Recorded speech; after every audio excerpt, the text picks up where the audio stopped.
Unleash the full potential of your home network and boost your online gaming or application performance by setting up port forwarding on your AT&t router.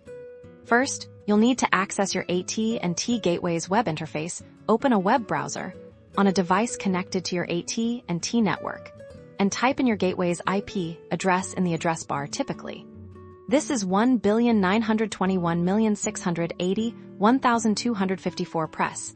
Enter. You'll then be prompted for your gateway's username and password if you haven't changed them. You can usually find this information on a sticker on the gateway itself. Once logged in, look for a section related to firewall or advanced settings. The exact wording might vary slightly depending on your AT&t gateway model. Navigate to the port forwarding or application gateway settings within this section.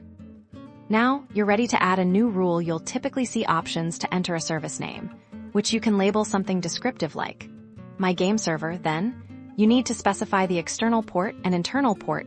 These are usually the same, but the application or device you're forwarding for will tell you the specific port number to use next.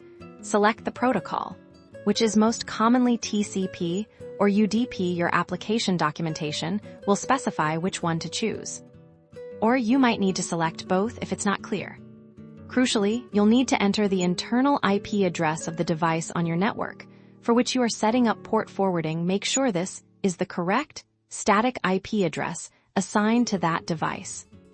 Once all the details are entered, look for a button to save or apply your changes. Your AT&t gateway will then process this new rule. It's often a good idea to restart your gateway after making significant network configuration changes, though many gateway models apply changes instantly. And that's it. You've successfully set up port forwarding on your AT&t router, opening up your network for enhanced application functionality and gaming performance.